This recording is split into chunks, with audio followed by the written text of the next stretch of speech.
Boa noite, igreja. Glória a Deus, né? Porque podemos estar aqui mais uma vez reunidos. Que tremendo começar esse tempo com a presença santa do Senhor no nosso meio. E eu gostaria de te convidar para a gente orar, amém? Pai, nós te louvamos, Senhor. Nós te louvamos porque o Senhor é o motivo de estarmos aqui. O Senhor é o motivo de toda essa conversa. É por causa da Tua luz que dissipa trevas, é por causa da Tua palavra que é poderosa, como espada afiada, para denunciar a intenção dos corações que estamos aqui, Senhor. Na expectativa de que Teu Espírito venha nos convencer de toda a verdade, na expectativa de sermos orientados por Ti, Tu que és o Deus que denuncia as mentiras. O Senhor é aquele que nos conduz por um bom caminho, que o Seu conselho chegue a cada um dos nossos corações nessa noite. Obrigada pelos anjos que estão aqui. Obrigada, Senhor, pela Sua presença santa. Santo Espírito de Deus, Tu és bem-vindo e livre para atuar no nosso meio da maneira que desejar, como desejar, Senhor. Que em nome de Jesus, nós possamos ser surpreendidos pelo Seu amor, pela Sua bondade, que nos convida, Senhor, a ser uma igreja que se levanta em poder e autoridade. Uma igreja que se levanta em santidade e sabedoria. Uma igreja que se levanta para ser resposta nessa geração. Em nome de Jesus. Amém. Amém. Eu louvo a Deus por cada um de vocês, por estar aqui nessa noite. E para quem tem acompanhado, nós estamos hoje na terceira onda, que começou por volta do ano de 1990. Vocês lembram o que a segunda onda nos mostrou? Que houve toda uma construção, toda uma engenharia social, através da escola de Frankfurt, através de Gramsci, de todos os ensinos de Gramsci, de que eles teriam que lutar contra essa estrutura moral judaica cristã, herdada pela sociedade ocidental, né? Dos cristãos, da influência do cristianismo, do judaísmo.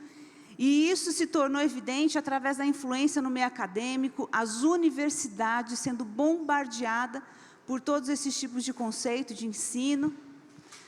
E aí a gente lembra que também nessa terceira onda, o alvo é a família. O alvo é a família. Vocês lembram? Na primeira onda, com aquelas sufragistas que reivindicavam o voto, a gente via que, na verdade, na vida particular delas, existia um estilo de vida que se levantava contra toda a moral, né? Então, a gente viu lá Mary Wollstonecraft, né, querendo um casamento livre. Aí a gente passa para a segunda onda e a gente vê todas aquelas mulheres que eram personagens, né, desse movimento, e elas reivindicavam uma vida livre, o ódio bem explícito contra a igreja, contra a família, contra o patriarcado. E aqui não é diferente. Por que será? Tanto ódio contra a família. Porque a família é um projeto de Deus, isso a gente sabe. Isso não foi inventado por homem nenhum. Não é alguém que nessa terra um dia decidiu que a sociedade deveria se desenvolver e se organizar em torno de uma família. Isso foi Deus que inventou. Então, Deus planeja isso, esse é um projeto do Senhor, e Ele estabelece normas, padrões. Todo relacionamento, ele foi orientado por Deus. Então, como a gente se relaciona em família, em sociedade, até com o próprio Deus, está tudo deixado para a gente, dentro das leis, do Pentateuco. E essa moral judaico-cristã, ela, na verdade, sinaliza para a gente o certo e o errado. Então, para que esses homens perversos, eles consigam estabelecer uma sociedade que, na verdade, caminha na contramão de Deus, eles precisam exterminar a família e todo o padrão moral da palavra de Deus. E eu vou trazer algumas expressões que essa terceira onda nos traz a respeito do feminismo.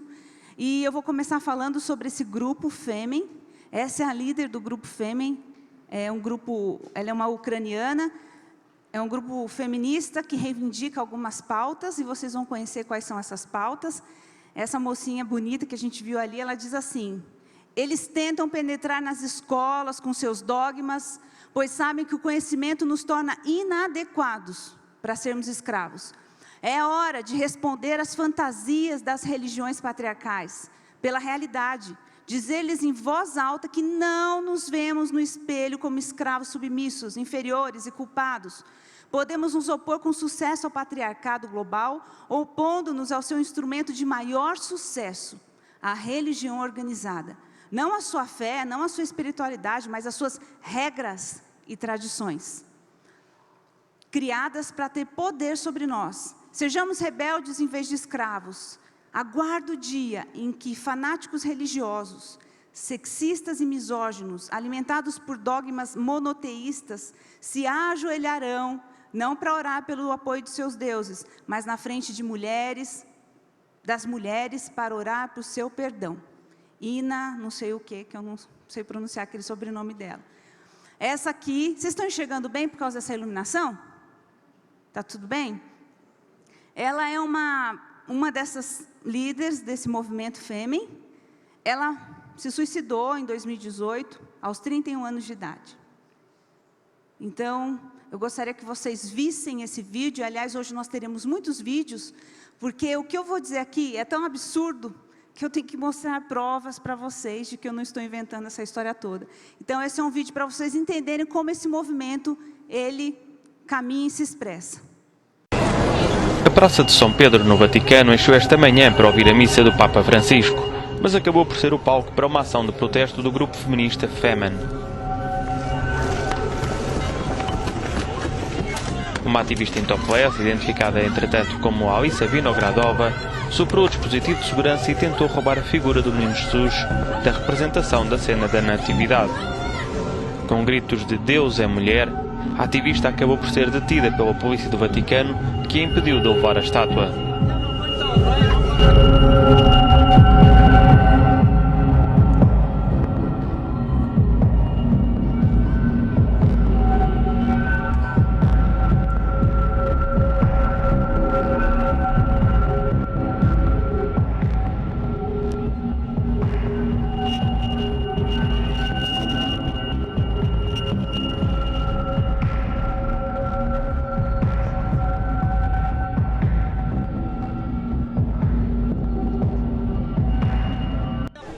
O grupo Femen foi fundado na Ucrânia e tem como missão vencer por completo o patriarcado. 9 integrantes do Femen respondem ao processo na capital francesa. Em fevereiro de 2013, elas usaram pedaços de madeira para fazer soar o sino da catedral e gritaram palavras de ordem contra o Papa Bento XVI. O advogado de defesa afirmou não saber exatamente quais são as acusações contra o grupo. Ce que Monseigneur Patrick Jacquin, recteur archevêque de la cathédrale Notre-Dame. O que o arcebispo de Notre Dame está pedindo ao tribunal é que sejam reparados os danos causados à catedral, mas acima de tudo ao espírito cultural da catedral. Mais surtout à l'affectation cultuelle de la cathédrale. As ativistas garantiram que os protestos não vão acabar. Vamos usar instituições religiosas como alvo enquanto elas tiverem tanta influência nos valores sociais como tem hoje. O Femen é conhecido por se manifestar contra questões sociais diversas. As integrantes têm o costume de fazer topless para chamar a atenção para as causas defendidas pelo grupo. Por que você foi de um extremo ao outro, minha querida Sara? Mas então, eu acho que eu não fui de um extremo para o outro. Eu estava num extremo e aí eu encontrei a luz. Porque eu encontrei a minha luz de Jesus, de Deus. Exatamente. Essa luz todo mundo procura que nem louco. Eu acho que as pessoas deveriam procurar mais. Eu acho que quando as pessoas procuram e acham, elas se tornam pessoas muito mais felizes como eu sou agora. Então, eu vim de uma família bem desestruturada. Eu e minha mãe, a gente sofreu muita violência doméstica em casa. Saí de casa aos 16 por conta de um irmão que é usuário de crack, que extorquia dinheiro da minha família, que batia muito meus pais. Acabei entrando no mundo da prostituição, muito nova, aos 17 anos. Infelizmente, sofri um abuso sexual dentro da prostituição e achei no feminismo um refúgio. Essa propaganda linda do feminismo sobre empoderamento da mulher, descobri o Femen, vi aquelas mulheres com imagens assim fortes, poderosas, imponentes. E meu sonho era que nenhuma mulher tivesse que passar pelo que eu passei na vida. Eu achava que o feminismo era uma luta para que nenhuma mulher nunca mais fosse estuprada ou que sofresse alguma agressão. Mas infelizmente lá dentro me deparei com ideias completamente erradas erradas que me fizeram me tornar uma pessoa completamente ruim. Eu me degradei o meu corpo, a minha mente, a minha alma, e graças a Deus eu sou muito grata que eu consegui sair de tudo isso. Mas é bem bonita. Obrigada. Não teve nada de bom lá que você aprendeu, assim? Você só tá descrevendo coisas ruins, mas deve ter tido alguma coisa boa que você levou pra você, né? Tem alguma coisa de bom que eu aprendi com o feminismo, foi lidar melhor um pouco com o meu corpo. Então, por exemplo, eu tive um bebê, então eu fiquei com algumas estrias na barriga, e eu não vou me morrer por causa disso. Não vou me matar por causa disso e nem ficar gastando dinheiro. Por exemplo, eu tenho um filho pra criar, não tenho a prioridade de comprar as coisinhas pra ele, então não vou gastar dinheiro com procedimento estético. Então, se uma coisa de bom eu aprendi com o feminismo foi aceitar o meu corpo de uma maneira melhor. Mas, de maneira geral, foram experiências muito mais traumáticas que eu experienciei dentro do movimento. Cite. Olha, muita droga. Muita droga, muita festa. Mas isso não é todo o movimento. Mas olha, os movimentos de esquerda em geral, quando a gente é apresentado pra eles, a gente é obrigado a seguir uma cartilha. Então, se a gente é feminista, automaticamente a gente tem que ser a favor da legalização das drogas, contra o armamento da população. A gente tem toda uma cartilha a seguir. E se a gente discordar disso, a gente é nazista, fascista, ciclista, taxista, dentista, jornalista. Não, então, mas aí são duas coisas, não é? São duas coisas. São duas coisas. Você está falando várias coisas ao mesmo tempo. A esquerda e o feminismo. Então, você acha que o movimento feminista é um movimento de esquerda? Não, isso é óbvio. O movimento de feminista, LGBT, movimento negro, todos esses são movimentos de esquerda. Esse movimento, ele é claramente contra a família, contra o modelo instituído por Deus, contra toda a moral judaico-cristã. Vocês viram a fala das feministas, da líder do Fêmen? Vocês conseguiram ouvir ela dizendo? O alvo delas é a igreja, porque a igreja insiste com todos os seus padrões morais. Ela insiste em permanecer, né, de certa forma, trazendo isso para a sociedade como a verdade, como aquilo que deve ser seguido. Então, essa é uma das expressões desse movimento. Inclusive, essa menina, que acabou de passar aqui agora, a Sarah Winter, ela saiu do feminismo, né? Vocês viram a fala dela, ela disse que ele é claramente um movimento de esquerda, que tem seus objetivos também, assim como o movimento negro, como o movimento LGBT. E a gente precisa falar de Judith Butler. Para entender a fala da Sarah, a gente tem que entender o que há por trás. Ela lançou esse livro em 1990, e a Judith Butler, ela é uma professora de retórica da Universidade da Califórnia. O que é retórica, né? A arte de falar, de convencer, de persuadir. E ela fez isso muito bem, porque ela convenceu uma legião de pessoas a respeito das suas ideias. E o que a Judith traz no seu livro? Aquele livro, O Problema do Gênero.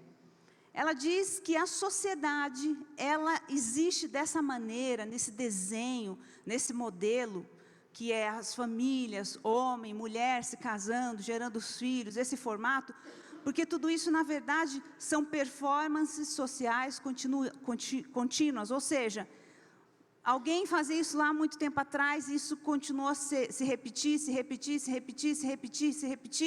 Então, a maioria das nossas ações, elas são impensadas, elas são, na verdade, uma repetição de algo que a gente viu, que a gente aprendeu. Então, ela diz que essas estruturas restritivas da dominação masculina e da heterossexualidade compulsória, ela diz que heterossexualidade, que é um homem e uma mulher se casarem, é compulsório. Isso é obrigatório na nossa sociedade, porque, ao contrário disso, a gente taxa de errado, de algo proibido, não permitido. Então, ela diz que isso é obrigatório, é compulsório, a pessoa não tem escolha. Então, ela diz que isso, na verdade, foi algo aprendido. Com o objetivo, é óbvio, foi estabelecido com o objetivo de promulgar o quê? A dominação dos patriarcais, dos capitalistas, daqueles que querem dominar a sociedade, né? Então, essa é uma rasa noção do que a Judith Butler traz no seu livro. Mas a gente vai se aprofundar ainda mais para tentar entender o que são esses conceitos. Então, o que é a ideologia de gênero? E aí a gente precisa falar de ideologia de gênero nessa terceira onda, porque essa é uma das maiores expressões da terceira onda. Vocês vão entender o que tem a ver o feminismo com ideologia de gênero, tem tudo a ver, porque a mulher, no seu movimento feminista, reivindicou até chegar a esse extremo, né?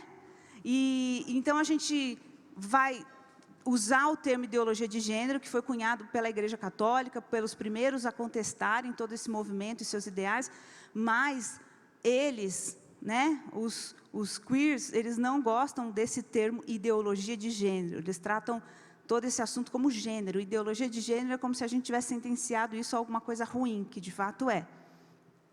Então, para a gente entender um pouco, eu vou passear com vocês num glossário LGBT que está disponível no site da Natura, para que a gente entenda o que eles querem dizer, como é que eles se classificam. Então, primeiro está lá a identidade de gênero, que é a forma que a pessoa se entende como indivíduo. Ela tem uma identidade de gênero. Tudo começou usando esse termo para definir homem e mulher. Então, igualdade de gênero é igualdade para a mulher e para o homem. A mulher reivindica direitos iguais ao homem, direitos trabalhistas, né? Ela quer ter acesso às mesmas oportunidades. Só que, na verdade, essa mudança dos termos, isso é algo proposital para que a gente chegasse a esse ponto de falar gênero, e isso envolver várias performances, várias expressões, tá? Então, aqui está falando que identidade de gênero é isso, essa pessoa que se entende como indivíduo social. Então, é a forma como ela se entende. Expressão de gênero é como o indivíduo manifesta sua identidade em público, como se veste, sua aparência, corte de cabelo, por exemplo, e comportamento, independente do sexo biológico. Sexualidade está relacionada à genética binária, em que o indivíduo nasceu masculino, feminino e intersexual. Não se preocupe se você não está entendendo nada, tá? Porque realmente é difícil de entender. Mas já já a gente vai usar exemplos concretos para que você entenda o que eles estão querendo dizer. Orientação sexual tem a ver com o desejo de se relacionar afetivo ou sexualmente com outros gêneros. Em um ciclo natural, essa descoberta acontece entre a infância e o início da adolescência, mas por preconceito e descriminalização, é o que a Natura está falando, ela pode ser bloqueada e até mesmo negada. Esclarecidos esses pontos, conheça algumas das definições contidas na sigla LGBT. Então, vamos ver. Agênero, aquele que tem identidade de gênero neutro. Andrógeno, é a pessoa cuja expressão de gênero transita entre dois polos, homem e mulher. Em geral, o andrógeno usa roupas, cortes de cabelo e acessórios considerados unissex. Assexual, aquele que não possui desejos sexuais. Bissexual, pessoa que sente atração por homens e mulheres. Crossdresser, oriundo do fetiche do homem de se vestir como mulher. O crossdresser usa roupa de gênero oposto ocasionalmente, mas não faz modificações permanentes. Drag queen, ou kink, que eu não sabia que existia, refere-se ao indivíduo que se monta de acordo com o gênero oposto para performances artísticas. Gay, homem que sente atração sexual afetiva por outros homens. Lésbica, mulher que sente atração sexual afetiva por outras mulheres. Não binário, o não binário sente que seu gênero está além ou entre homem e mulher e pode defini-lo como outro nome e de maneira totalmente diferente. Gênero fluido, pessoa que é ou se sente ou se entende como mulher em algum momento da vida, homem em outro e transita por outras identidades de gênero. Intersexual, o termo substitui a palavra hermafrodita e define a pessoa que tem características sexuais femininas e masculinas, genitália e aparelho reprodutor. Pansexual, atração sexual ou romântica por qualquer sexo ou identidade de gênero. Queer, ao pé da letra, a palavra significa estranho e sempre foi usada como uma ofensa a pessoas LGBT+. No entanto, a comunidade LGBT+, se apropriou do termo e hoje é uma forma de designar todos que não se encaixam na heterocisnormatividade, que é a imposição compulsória da heterossexualidade e da cisgeneridade. Esses nomes estranhos é para deixar com uma aparência patológica aquilo que é natural, um homem casando com mulher, ou uma pessoa que nasce mulher e se identifica no seu sexo normal, mulher, de acordo com o que ela é biologicamente. Então, é para isso que eles usam esse termo. E travesti, pessoas que nasceram no gênero masculino, mas se entendem pertencentes ao gênero feminino, porém não reivindicam a identidade mulher. Tem mais ainda, transexual, transgênero, indivíduo que se opõe, que transgride e transcende a ideologia heterossexnormativa imposta socialmente. Pessoas que assumem uma identidade oposta ao gênero que nasceu, que se sentem pertencentes ao gênero oposto do nascimento, uma identidade ligada ao psicológico e não do físico, pois nesses casos pode haver ou não uma mudança fisiológica para adequação. E cisgênero é quando a identidade de gênero do indivíduo está de acordo com a identidade de gênero socialmente atribuída ao seu sexo. Então agora, como eu disse para vocês, hoje eu vou usar muitos vídeos para que vocês entendam e creiam que isso de fato já acontece, está estabelecido socialmente. A gente vai ver alguns exemplos de gênero, tá? Porque a gente não vai decorar aquele glossário, aquilo só para tentar entender o que que a Judith Butler traz através do seu livro e o que é a ideologia de gênero nesses dias.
Assim, ele se veste assim, ele anda assim na rua. Essa é a identidade dele.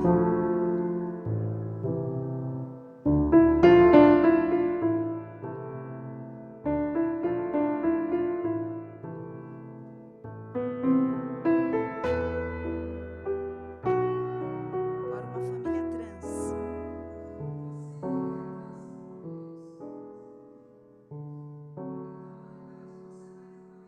Você é trans homem, é isso? Exatamente. Trans-homem. Então, na realidade, você não é exatamente o pai da Kylie, biologicamente. Biologicamente, você foi mãe dela, é isso? É, exatamente, né? Eu comecei a transição há um pouco mais de um ano, né? Então, tive a Kylie aos 19 anos, minha filha é biológica.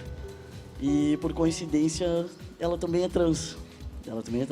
A Kylie, infelizmente, a forma que foi concebido foi através de um abuso sexual. Entendi. Então é uma história muito pesada, mas com um final muito feliz. Claro, tá aí com ela um final muito feliz, claro. que é maravilhosa aqui. Você chamou ele sempre de pai ou você chamava ele de mãe em algum momento? Antes eu chamava de mãe, mas aí é porque eu não tinha o conhecimento, uma noção do que se tratava. Eu pensava, tipo, em mim. Você sentia uma coisa, mas não sabia como traduzir isso. Exatamente. Entendi.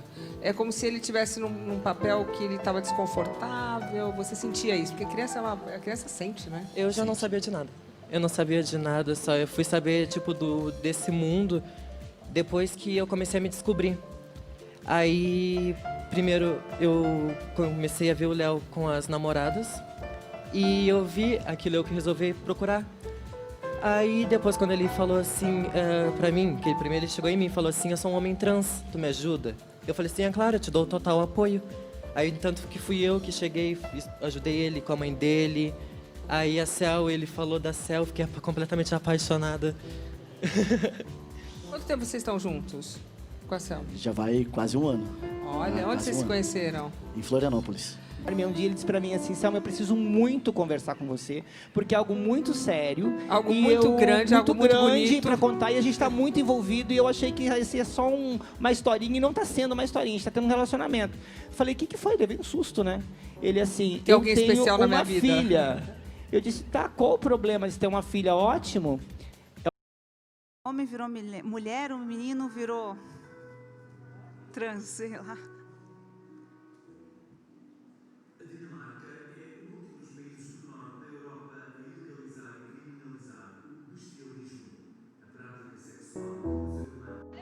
A Dinamarca é o último dos países do norte da Europa a ilegalizar e criminalizar o bestialismo. A prática sexual entre um ser humano e um animal é considerada uma patologia, com um número suficiente de praticantes para que o governo de Copenhaga esteja preocupado. É que o país se tem tornado num destino deste tipo de turismo sexual, principalmente depois de Alemanha, Noruega e Suécia terem legislado sobre a matéria nos últimos anos. Det skal være strengt forbudt at have sex med dyr eller i hele taget misbruge noget som helst. Det synes jeg helt klart. Jeg synes egentlig det er noget svineri. Altså jeg synes jeg tror egentlig ikke det fandtes enten i fantasien hos nogle folk. Uma sondagem recente revela que a maioria esmagadora dos dinamarqueses aprova legislação que proíba sexo com animais, apesar de o país prezar a liberdade individual. Here in Denmark we are pretty free, so I don't think we should forbid it, but I think it's pretty wrong because the animals don't know what you're doing with the animals. But dyrene har jo ikke selv bestemt det. Det er jo bare noget, vi ligesom selv gør. De siger jo ikke selv ja til det. Og altså, ja, man ved ikke, om de synes det er rart eller ej, så det er jo... Assim vai acontecer e acompanhar outras realidades. O bestialismo é proibido por lei na Bélgica, Canadá, Austrália e Índia, por exemplo. Em Portugal, não há legislação específica. O único enquadramento possível, de agosto passado, é o dos maus tratos a animais com penas de prisão até 1 ano.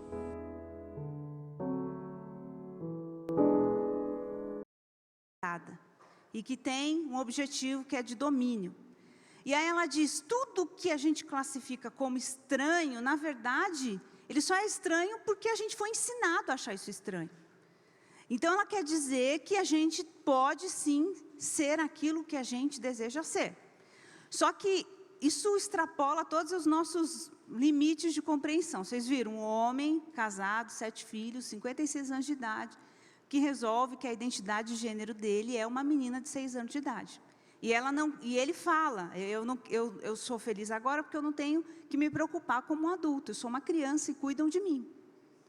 E ele se move, ele vive, a vida dele isso aí, ele é uma criança.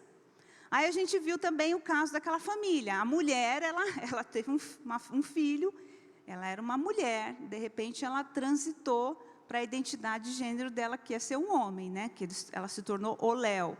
E aí tem o filho, que se tornou a Keira, alguma coisa assim o nome. E aí tem a Cel, que era um homem, se tornou a mulher. E engraçado que eles se casaram homem e mulher, se relacionam homem e mulher. Só que a mulher não é mais mulher, agora é homem, e o homem não é mais homem, agora é mulher, você entende? Então é tudo isso que a Judite está dizendo que é algo natural, mas que nós, culturalmente, fomos orientados a acreditar que tudo isso é um absurdo. Só que existe um argumento que todos eles vão bater, insistir neles. É que sexo, sexo ele não tem identidade de gênero, não. O que a Simone de Beauvoir disse? Ninguém nasce mulher, ela torna-se mulher. Então eles dizem que a gente não nasce com essa identidade sexual e que isso não tem a ver com a nossa identidade biológica. Então, só porque eu nasci mulher não significa que eu sou mulher. Eu sou refém de uma construção social, mas que, na verdade, isso tudo foi ensinado por mim. Eu posso ser quem eu quiser, eu não posso me prender ao meu corpo. Mente não tem sexo, é isso que eu queria lembrar. Então, eles vão argumentar que a nossa mente não tem sexo. Tá? Então, é isso que a Judite vai argumentar. Só que, além de um homem de 56 anos se tornar uma criança, e além de uma mulher se tornar homem e vice-versa, ainda tem outras partes dessa história que são muito feias, que é a questão do sexo com animais. O que acontece aqui é que existem bordéis, como em Copenhague, na Dinamarca, bordéis. Então, os clientes chegam de várias partes da Europa e fazem lá seu agendamento para terem sexo com animais. E aqui, zoófilos protestam contra a proibição da bestialidade na Alemanha. Aqui, esse aí mostra a sua esposa, se eu posso dizer assim, que é o cachorro. Tá? E não deixa de ser normal muitos se casarem realmente com animais. Então, a gente tem casos de mulheres se casando com um cachorro, teve uma que se casou com uma foca. E tem uma outra expressão dessa ideologia, que é o seguinte: se eu decidir que a minha identidade de gênero é ser paralítico, teve alguns que desligaram a coluna porque se identificavam como paralíticos. Teve alguns que, mesmo vendo, se movem na sociedade como cegos, porque a identidade de gênero deles é cego. E é isso que a Judith Butler, professora de retórica, ela ensina na universidade. Por quê? Porque não há limites para você ser quem você deseja ser. Se você resolver ser uma planta e ficar um mês na sua casa parado, esperando alguém jogar água em você, ok. Porque essa questão do gênero não está só limitada a homem e mulher, ela vai muito além. Vai muito além. Então, eu trouxe isso para vocês e trouxe esses vídeos como prova para que vocês entendam que realmente isso é para onde caminha a humanidade, é para esse abismo. Esse norueguês, que é um comediante, ele fez um documentário, e o documentário chama Lavagem Cerebral, tá? Então, eu vou trazer uma parte de toda a pesquisa que ele conduziu nesse documentário. Ele entrevistou vários cientistas e médicos. Por quê? Porque os defensores dessa ideologia de gênero, eles argumentam que a mente não tem sexo. Né? Isso eles herdaram lá. Simone de Beauvoir já dizia isso, a mente não tem sexo. Então, eles vão, através disso, mostrar que o homem e a mulher, eles não têm diferenças. Não tem essa diferença cultural que a gente aprende. Homem é mais agressivo, mulher é mais delicada, homem é mais forte, mulher é mais fraca. Não, isso não existe, isso é uma construção social. Essas diferenças biológicas, químicas, hormonais, eles desconsideram tudo. Então, esse comediante, ele começa a trabalhar uma pesquisa para mostrar que, na verdade, ele queria fazer uma investigação para saber se isso realmente é verdade. Então, uma das primeiras considerações que ele mostra nesse documentário é que a Noruega é um dos 3 países do mundo com maior igualdade de gênero. E aqui a gente pode usar o gênero, a classificação aqui, homem e mulher. Então, pensa num país que não tem falta de oportunidade para as mulheres em relação aos homens, igualdade de salários, de direitos, de oportunidades. A Noruega, ela está nesse nível. Ou seja, nenhuma mulher pode reclamar ou reivindicar qualquer direito nesse sentido, porque a sociedade já se ajustou, já se organizou, e hoje já oferece para as mulheres da Noruega essa oportunidade que em outros países ainda é uma reivindicação. Mas ele diz que lá, apesar disso, a maioria dos homens escolhem ainda cursos, né, a formação acadêmica, nas áreas de tecnologia, engenharia, matemática, né? E ainda ele diz que mesmo a Noruega fazendo todo um trabalho, o governo fazendo todo um trabalho com ações positivas, leis de incentivo, ele não consegue mudar essa realidade. As mulheres ainda ficam, por exemplo, 90% ocupando cargos de enfermagem, enquanto que 90% dos homens ainda são engenheiros. Só que vocês não se esqueçam, os defensores da ideologia de gênero, eles defendem a ideia de que mente não tem sexo. Mulher não pensa diferente de homem em possibilidade nenhuma. Porque o que eles querem que você e eu acredite é que isso é uma casca. Isso, nosso corpo é só uma casca. Isso não determina a nossa maneira de pensar e se comportar. Ok? Aí ele traz esse psicólogo, o Dr. Lipa, que fez uma pesquisa conduzida em 53 países do mundo. E, assim, são países muito diferentes culturalmente falando. Se você analisar a Noruega em relação à Arábia Saudita, são países muito diferentes. E aí, o resultado dessa pesquisa, justamente nessa área de trabalho, de escolhas, né, de opções de profissão, foi absolutamente consistente em todas as 53 nações, que lá também os homens escolheriam profissões mais voltadas para mecânico, engenharia, técnicos, enquanto que as mulheres mais para humanas e sociais.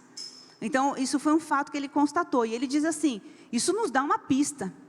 Biologicamente, alguma coisa interfere nas nossas escolhas, na nossa decisão, na nossa, né, performance social. E aqui um hospital lá da Noruega mesmo, onde esse médico fez um experimento com bebês de 9 meses, então ele colocava 10 brinquedos, 4 tipicamente femininos, 4 tipicamente masculinos e 2 neutros. E deixavam os bebês ali naquele tapete para escolher o brinquedo que mais lhe agradava. E era, quase que na maioria das vezes, preferência dos meninos, brinquedos masculinos. E as meninas, brinquedos femininos, rosinhas, mais delicados. Isso foi um experimento. Só que esses ideólogos do gênero, eles falam assim, mas uma criança de 9 meses já está refém de um comportamento aprendido, ela já absorveu da cultura, do ensino do pai e da mãe, é os brinquedinhos que ela tem na casa dela, então não vale. E aí, então, ele foi falar com um outro, e esse é um psiquiatra, lá da Inglaterra, de Cambridge, e ele fez experimentos, só que com bebês de 1 dia de vida. Ou seja, agora vai ficar difícil, né? Dizer que tem influência cultural ali. E ele mostrava para esses bebês objetos mecânicos, para os recém-nascidos, e também rostos. E os bebês meninos ficavam mais tempo ligados naqueles objetos que remetem a alguma coisa mecânica, e as meninas ficavam mais tempo com os olhos fixos em imagens que remetem a um rosto, a alguma coisa humana. E aí, então, eles consideraram, com todas essas abordagens, que a biologia, ela interfere, sim, no nosso comportamento social. Que não é só uma cultura aprendida, assimilada, imposta, mas a nossa biologia, nascer no sexo feminino ou masculino, de certa forma, vai influenciar nossas escolhas. Então, agora, eu vou mostrar nesse vídeo uma parte desse documentário, só para vocês verem, uma pesquisadora, ela é uma cientista que trabalha esse tema, a ideologia de gênero, né? Na verdade, o gênero, que ela não considera isso uma ideologia, e ele vai pressioná-la com esses argumentos todos, dizendo assim, olha, todos esses experimentos mostraram que o nosso corpo, a biologia do nosso corpo interfere nas nossas escolhas. O que você tem a dizer sobre isso? E aí ela vai, óbvio, descartar isso, porque isso, na verdade, é um golpe contra os ideólogos do gênero, né? E ela vai descartar e resistir a todos esses argumentos que ele impõe. Mas eu coloquei aqui para vocês verem o rosto dela, o semblante dela, assim, descontente, irritada com ele. E ela dizia, por que vocês insistem tanto, perdem tanto tempo pesquisando essas coisas, né? Então, dê uma olhadinha no que ele vai falar aqui. Jeg drar til Arbeidsforskningsinstituttet og møter forskningsleder Katrine Egeland, som har skrevet flere forskningsrapporter om menn og kvinners yrkesvalg. Ofte så leser man populærvitenskapelige resultater at menns hjerne er sånn, kvinners hjerne er sånn. Hva tenker du om det? Det vet jeg ikke. Jeg vet ikke om det er noe i det. Men det er påfallende hvor interessert man er i å finne den type forskjeller. Du er ikke så interessert i den type forskjeller? Nei, veldig lite interessert i det. Så det er ikke relevant å se på sånne hjerneforskjeller for å forstå hvorfor menn oftere blir ingeniører og kvinner oftere blir i omsorgsyrker? Nei, det synes jeg ikke. Eller det, nei. Så føler du jo sånn, men så det jeg prøver å si da, at uten at ting blir sagt direkte, så kan det jo være sånn at man allikevel forventer forskjellige ting av jenter og gutter. Og behandler de da deretter også. Uten at man tenker over det. Det er bare ting som skjer umerkelig da. Så man behandlet gutter og jenter likt fra starten av, så ville de få like interesser også. Ja? Ja, det blir jo på en måte implikasjonen av det jeg sier. kan vanlige folk likevel ha rett i at det noen medfødte biologiske grunner til at gutter og jenter har forskjellige interesser. Jeg synes det en del ting som peker i den retning. Når han observerer dette her, så ser han det han litt ute etter det. Han ute etter at det kjønnsforskjeller og at de medfødt. Ok, så han finner det han leter etter på en måte? Ja, det tror jeg han gjør. Jeg synes det interessant å se hvor mye energi man kan bruke på å prøve å forklare for eksempel sånn som kjønnsforskjeller biologisk. Men jeg føler at disse sier jo det et element av biologi her, og selvfølgelig samfunn-kultur, mens du bare på samfunn-kultur. Ja. Og når du ser den forskningen på 1 dag gamle babyer, om det forandrer deg ditt syn på at lik behandling av gutter og jenter ville føre til at de får like interesser? Nei, det endrer ikke på det, nei. Hva på en måte det vitenskapelige grunnlaget ditt for å si at biologi ikke spiller noen rolle når det gjelder menn og kvinners ulike yrkesvalg? Mitt vitenskapelige grunnlag? Jeg har nok et ganske, det du ville kalle, et veldig teoretisk utgangspunkt. Altså, biologi får liksom ikke plass der for meg. Altså, ja. Og jeg synes nettopp også at samfunnsforskning der skal utfordre tenkning som baserer seg på at forskjeller mellom mennesker er biologiske, da. Det samfunnsforskningens oppgave å utfordre biologisk tenkning, bør ikke forskning heller prøve å finne ut hvorfor ting som de det ikke en fare for at Egeland bare ser det hun ute etter, hvis hun på forhånd har bestemt seg for at biologien ikke har noen betydning? Ele insiste e fala qual que então sua base científica. E aí, o que acontece? Ela diz, eu não tenho base científica, eu tenho base teórica. E aqui está a chave. Toda essa ideologia de gênero, ela não tem base científica, ela tem base teórica. Ou seja, nenhum ideólogo da ideologia de gênero, nenhum deles vai poder dizer sobre base científica nenhuma. Por quê? Porque a ciência prova o contrário do que eles querem. A ciência vai apontar toda a criação natural de Deus. Então, eles refutaram tudo isso. Você nunca argumente com alguém que defende essa bandeira de maneira biológica, porque eles vão te escarnecer, vão zombar de você, e eles sabem fazer isso muito bem. O que eles querem é te constranger a respeito de qualquer argumento que você tenha biologicamente. Eles descartaram isso. E esse documentário mostra isso, né?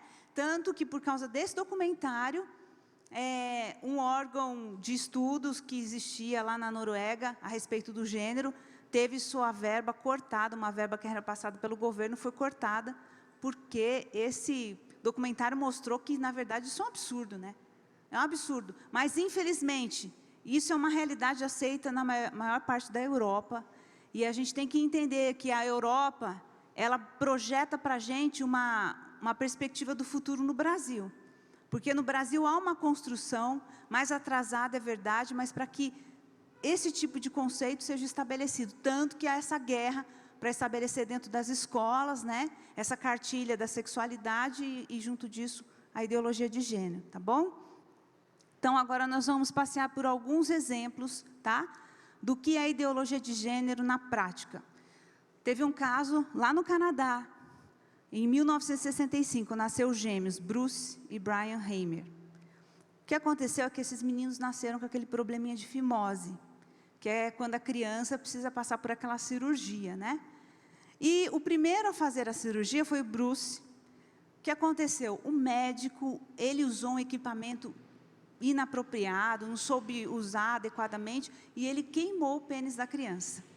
Queimou o pênis da criança com pouco tempo de vida. E a mãe ficou tão apavorada, nem mandou outro filho para a cirurgia, que os dois precisavam passar por isso, e aquela criança com o pênis danificado, até que um dia, ela assistindo na televisão, ela viu um médico, o Dr. John Money, ele estava falando, ele conduzia toda uma pesquisa a respeito do gênero, e ele defendia essa pauta. Olha, nossa performance social, de dizer que é homem ou mulher, não tem nada a ver com o nosso corpo. Isso é uma questão aprendida, é culturalmente aprendido. Então, eu nasci mulher e eu me comporto como mulher porque me ensinaram assim, mas eu poderia muito bem ter me comportado como homem, né? Então, ele falando isso, essa mulher entrou em contato com ele, a mãe dos gêmeos, e contou o caso, e ele falou, nossa, esse caso seria maravilhoso para a nossa pesquisa, porque, na verdade, o seu filho que teve o pênis danificado vai ter agora a oportunidade de viver socialmente muito bem, sem nunca saber que ele era um menino, porque a gente pode educá-lo como uma menina. E essa mulher relutou com essa ideia, até mais ou menos a criança tem uns 2 anos de idade, e aí ela resolveu submeter a criança a ser cobaia dessa pesquisa, né? Então, o que eles fizeram? Uma cirurgia, removeram ali o que tinha ficado daquela cirurgia mal feita lá, da fimose, e ficou estabelecido, então, que seria um menino e uma menina. O Brian e a Brenda. Isso.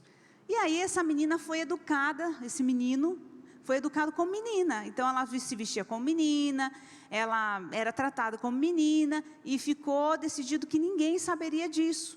E essa criança ia sempre, periodicamente, fazer consultas com o Dr. John Money lá, Money. O que acontece é que esse menino, agora, né, ensinado a ser menina, sofria muito.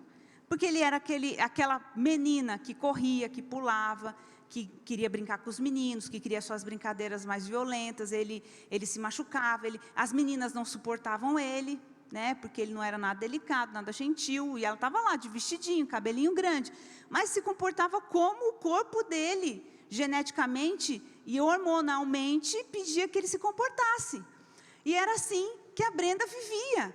Só que quando ela começou a chegar nesse período pré-adolescente, entrou numa verdadeira depressão, uma crise, ela não se percebia menina, aquilo gerou muito sofrimento, e ela tinha pensamentos suicidas e tudo mais, e a família sofria muito, sem contar que todas as visitas ao Dr. John Money era terrivelmente um sofrimento para eles. Por quê? Porque ele insistia que ela era menina, apesar das crises dela, ela fazia poses sexuais com o irmão, onde ela se colocava como mulher, ou seja, esse homem é um louco doente, né? E essa criança passou por todos esses traumas. Aí, quando o pai e a mãe viu que o menino estava realmente sofrendo demais, abriu o jogo e contou para ela, quando ela tinha 13 anos, que ela não era a Brenda, era o Brian. Né? Não, o Brian é o irmão, é o Bruce. Que ela era o Bruce, né? E aí o Bruce assume a identidade de David. E imediatamente ele passa a se comportar como um menino, porque é o que ele sempre sentiu, né? Que ele era um menino. E, enquanto isso, o Dr. John Money viajava pelo Canadá e pelos Estados Unidos, dizendo dos seus experimentos com muito sucesso, dizendo que era tudo extraordinário, que realmente tudo é um aprendizado cultural, que a gente só se comporta conforme o nosso corpo, porque nós somos ensinados, mas que mente não tem sexo, e toda aquela conversa. O que acontece é que a família viveu todo um caos muito grande, muito sofrimento, muita dor, muita perturbação. Imagina só, eles não conseguiram socialmente se adaptar em lugar nenhum, não conseguiram estudar direito, a família abusando de álcool, de drogas. O irmão dele, uma vez, o que não passou pela cirurgia, não teve problema nenhum, mas vendo o sofrimento do irmão, uma vez tomou tantos sedativos que acabou morrendo ali, numa overdose. E ele até tentou, depois que ele abriu o jogo, foi na Oprah Winfrey, falou com um monte de gente, teve até um dinheiro ressarcido, né, ressarcimento pelos danos que ele sofreu. E olha que coisa terrível, ele recebeu esse dinheiro pela divulgação da história dele, aí um cara foi lá, enganou ele e levou o dinheiro embora. Então as coisas não estavam nada bem para ele. E ele conseguiu se casar com uma mulher que já tinha filhos, mas depois de um certo tempo ela pediu o divórcio. Aí ele não aguentou, porque a vida dele tinha sido um inferno desde que ele se conhecia por gente. Aí ele foi e se suicidou aos 38 anos de idade.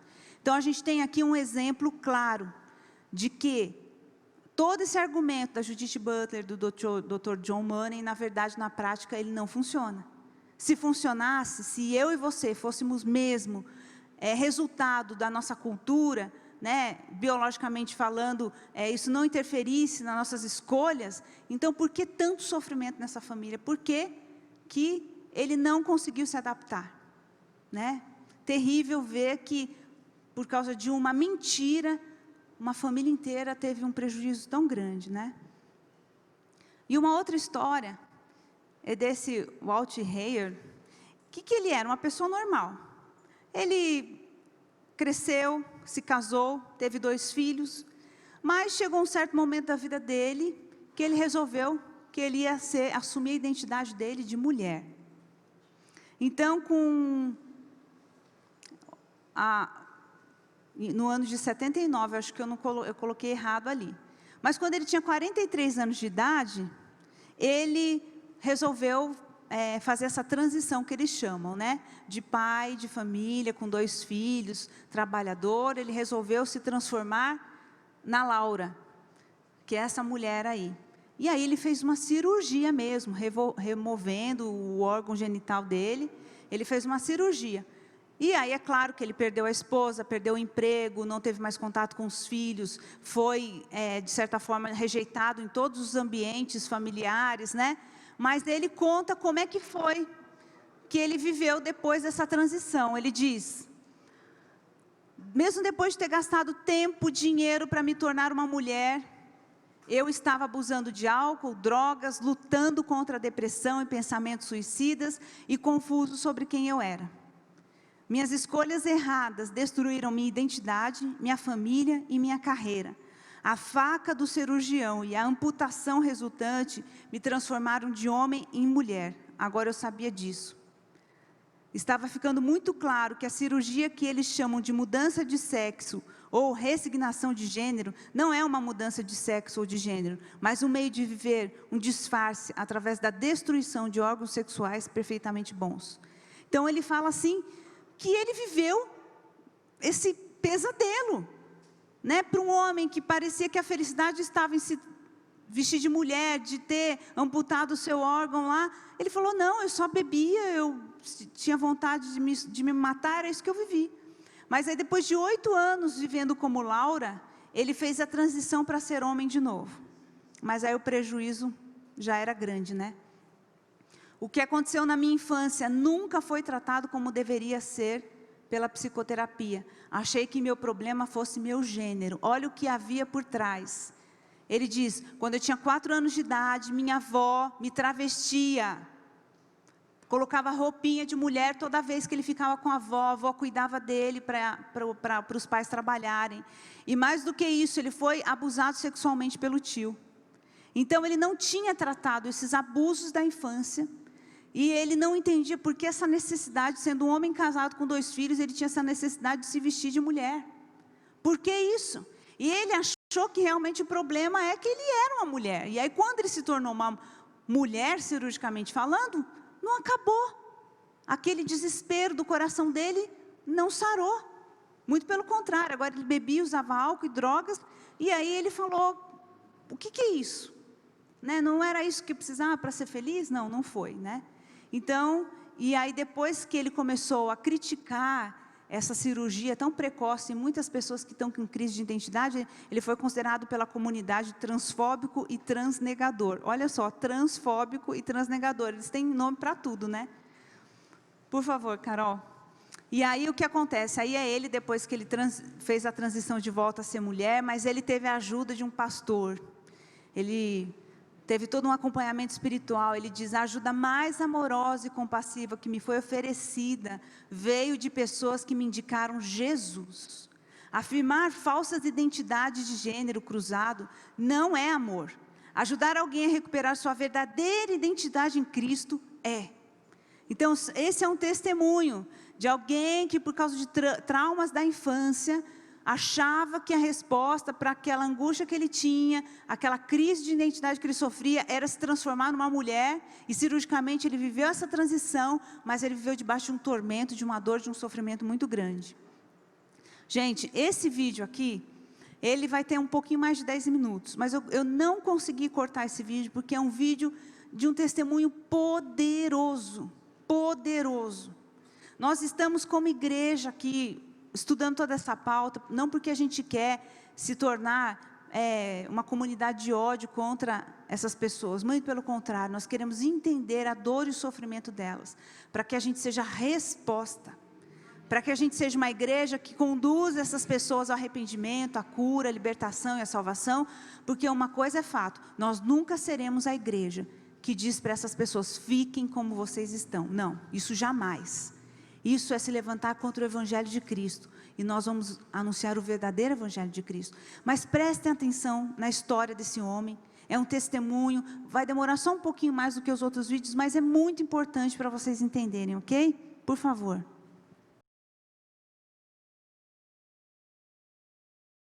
When I was 9 years old, I was raped by one of my father's employees, which caused a lot of confusion in my mind. I would ask myself, why do men want to have sex with me? And when he told me he would kill me if I said anything, fear set in my mind. And so I really believed I couldn't tell anybody. And this went on for a period of 2 years. And then shortly after that, my parents had gone through a divorce. And then I eventually would move to Portland, Maine, I think the age of 17. But as a couple of years went by, I was in Daring Oaks Park, and I had met some men there, and they invited me to do some drinking with them. And I did, and they invited me back to their apartment, and I was raped by all 4 of them, repeatedly, one after the other. And I had met a couple transsexuals in this gay bar, and they would just say things like, you're so pretty, you know, you're too pretty to be a boy, you should start female hormones, and of course I would chew on those things that they spoke to me. And when I was real young, even under 9 years old, I forgot to mention that my mother used to speak over me. She'd always say, Jeffrey, you should have been born a girl instead of a boy. And when somebody says that to you, you know, you should have been born a girl and not a boy. I mean, you just live with rejection, you know what I mean? So when I'd be off playing, I always hear a voice saying, well, even your mother thinks you should have been born a girl. And the turmoil and torment in my mind got so bad that I just accepted it. I was so sick and tired of the turmoil in my mind, of hearing those voices, those lies in my mind. You're a girl. You should have been born a girl. I was so sick of it that I actually just came into agreement with it.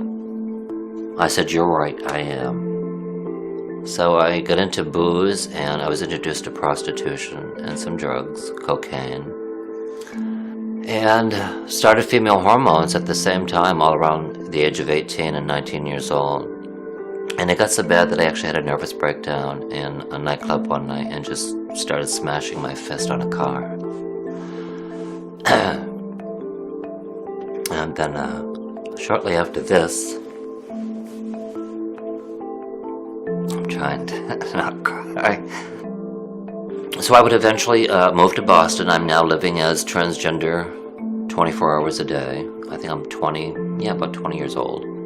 I needed a job. I met another transgender in a nightclub in Boston. And the individual said to me, well, I work at a strip joint down in the combat zone. I can get you a job. Well, anyways, I got that job, and I did that job for almost 20 years. A girl who lived across the hall from me, her and I was drinking and doing drugs. And she had lied to me and said something, and it just ended up in a fight.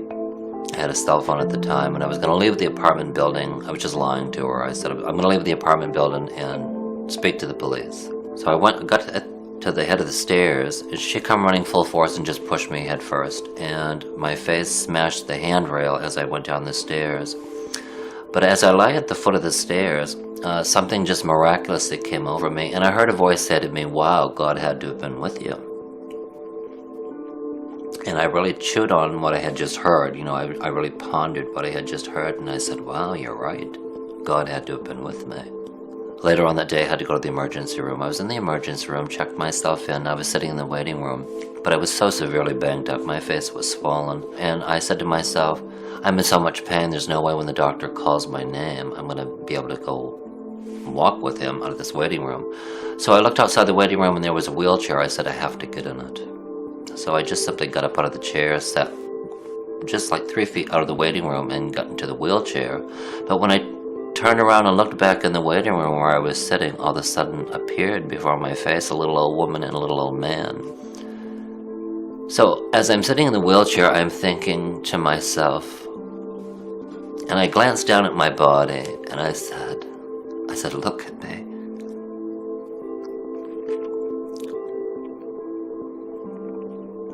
I said, where did I get to this point in my life? I said, I hate my life. My life is nothing but doing drugs, prostitution. I don't like myself. How did I get to this point? How did I end up with breast implants? I looked down at myself, I said, how did I end up with all this stuff? Why do I have all this confusion in my mind? And I was just wanting someone to love me. And when I looked in that waiting room and I saw this little old woman and little old man, when I looked at him, it was just like something, I just knew that they had such love and concern for me. I don't know how I knew it, but I knew it. And that little old woman came over and put her hand on my shoulder and she said, honey, do you know Jesus? And at that point in time in my life, I lied to her. I said, oh yeah, I know him well. I hadn't a clue who he was. So I saw the doctor. The doctor released me from the hospital. And I lived alone at the time. But when I got to my apartment, everywhere in my apartment, I kept hearing a voice.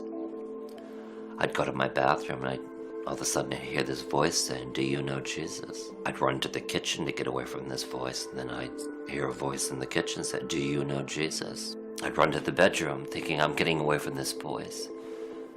Do you know Jesus? And do you know this went on for a period of a week? I was that stubborn. I didn't even answer this voice. And then after a week later, I was so aggravated, I didn't want to hear this voice anymore. Because I didn't know who it was.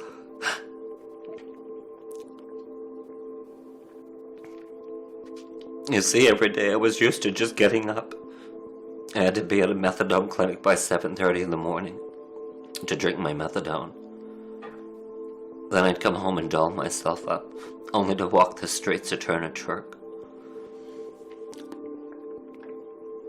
I wanted to get away from this voice because I couldn't do my daily routine because of this voice that I kept hearing. And then finally one day I just yelled at this voice and I didn't know it was God. I said, well, you're aggravating me. I said, I can't do anything because you keep asking me this question, do I know Jesus? So I said to this voice that I was hearing, I said, this is what I'll do. I'll turn the Christian TV on and I'll learn about this Jesus. As soon as I did that, he stopped asking me that question. So one day I was sitting in my bed. All of a sudden the hand of God just came upon my right shoulder and he pulled my whole life in front of my face. There were 41 pictures. It was like the film out of a camera. And then he said, this isn't you. This is what the devil has done to you. He showed me getting a nose job done, getting rid of my beard, having my Adam's apple shaved. And when he said that to me, because I went through my life talking to God, there were times I'd talk to God before I even knew God. But I used to cry and say, you know, why do I feel like a girl trapped in a man's body? It was a lifelong torture for 41 years. And one day I was really angry because I wanted to feel different within. I didn't want the desires to do drugs. I didn't want the homosexual lifestyle. I didn't want the transgender identity confusion in my mind. I was really angry because I heard on TV that this Jesus changes you from within and does this and does that. Well, my heart was crying out, I want that. So I angrily said to God one day, why don't I feel any different? I want to feel different. And he was so sweet, as he is. He didn't say a word, but the next day I was making my bed, and when I tucked in the sheet and I stood up, he said, "Behold, all old things have passed away. You're a new creation in me." And when he said that, I just knew all the old drugs, the lifestyle, the addictions, everything was gone instantly. And so it's been 14 years now that I've been delivered from that lifestyle. And the Lord just instilled in my heart a supernatural hunger to read the Word of God. And every time I get in that Bible, I'd hear God speak to me. And I was like, wow, this is so cool. It was just so amazing how he'd reveal things to me, especially show me how much he loves me. I couldn't fathom that. I remember there was a day I just said, "You mean to tell me you, the God who created billions and billions of people," I couldn't believe that he would take time out of his day to talk to somebody who thought that they were so dirty and just so bad, from the prostitution and all that stuff that I had done all those years, because I thought I was too naughty, I was too bad. I thought he wanted nothing to do with me. And then, excuse me, that couldn't have been any more other than the truth. He died on the cross for me. The aftermath, the regret, after you know the truth through Jesus Christ, that's the hard part. As far as my spirit is as perfect and as pure as he is. It's this aftermath to try to live with and deal with it. It's difficult. I don't wish it upon anybody. If I could go back as a little boy and have things different, some things I would have different. Being raped, being a prostitute, I'm kind of grateful it happened to Jeffrey. It's given me a compassion to people that are prostituting, who are going through gender identity confusion. I can cry with those people.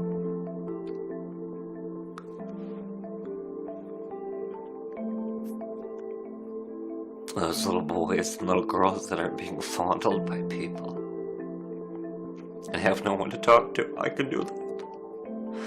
And truly have compassion in my heart. And if I could say to anybody, please get to know God. He loves you. He knew you before you were in your mother's womb. I'll never forget when I was reading the Bible and it said, he knew me before I was in my mother's womb. God said, I formed your inward parts. And one day he said to me, he said, Jeffrey, I'm so pleased with you. Oh, it just melted my heart to know how much he loves me and everybody else. And the sad thing is, a lot of people don't know how much he loves them. There's so many doctrines in this world that says, do what you want, do what feels good. It's so sad. And these little children,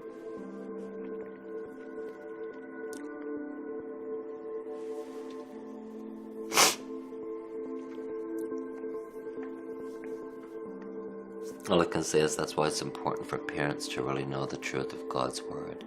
Because it's the truth of God's Word that'll comfort you and set you free. Desesperado por resgatar essas pessoas desse vale de escuridão, de morte. Então, isso serve para que a gente entenda, primeiro, que numa grande maioria dos casos de pessoas que estão aí travestidos, vivendo numa prostituição, com toda essa crise de identidade, vivendo fora do propósito de Deus, houve abuso na sua infância, né? Assim como eu disse que muitas feministas tiveram a ausência do pai, ou tiveram a presença de um pai opressor, que batia, que praticava violência, que não respeitava. Aqui a gente pode entender também que muitos sofrem violência sexual, abuso na infância, essa crise de identidade que, na verdade, é orquestrada pelo diabo, que vai insistir com a pessoa que ela não é quem de fato ela é, até que culmine em toda essa destruição. Então, que isso mostre para a gente o quanto a igreja hoje pode ser resposta para aqueles que sofrem.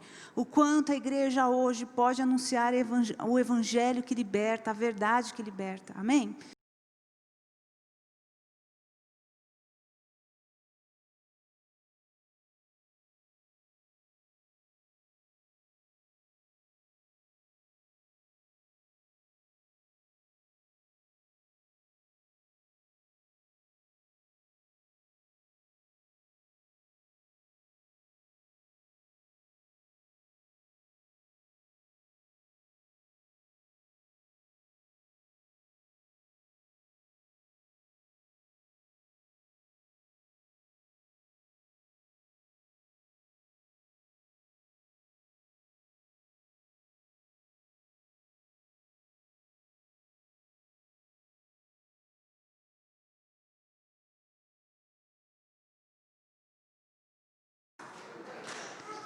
Se não, pastor, não deixa eu passar 10 minutinhos. Carol, então, por favor, o próximo slide para eu ver onde eu parei.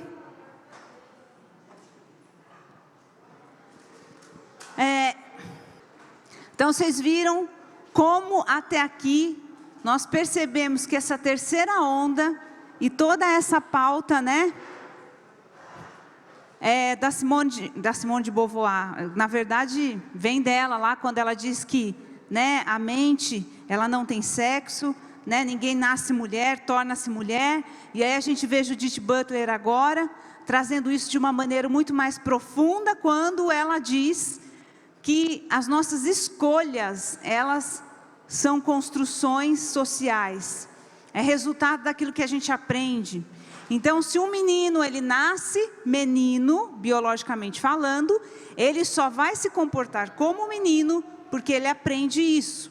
Aí nós vimos o documentário, onde os ideólogos, né, do gênero, eles refutam qualquer argumento biológico, científico, e eles se baseiam única e exclusivamente num fundamento teórico.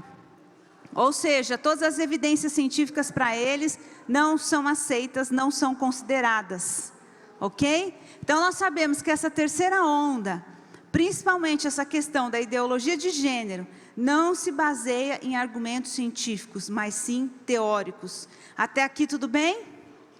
Vocês viram, né, os exemplos de sofrimento que a gente trouxe hoje, famílias que infelizmente foram alvo dessa ideologia e sofreram essa consequência drástica, esse estrago na sua própria vida.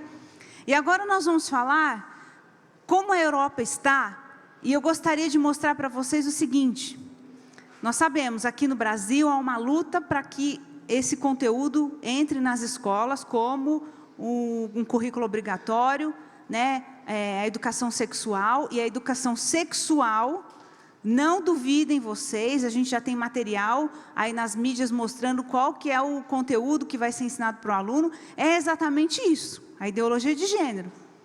Que a criança, ela é refém de uma construção social, que apesar de ter um corpo masculino, ela não precisa se expressar socialmente como um menino, que ele pode ser uma menina, ou seja lá o que for, pode ter afeto por tudo, inclusive por um animal. É isso que vai ser ensinado nas escolas a partir do momento em que a gente aceitar essa educação sexual.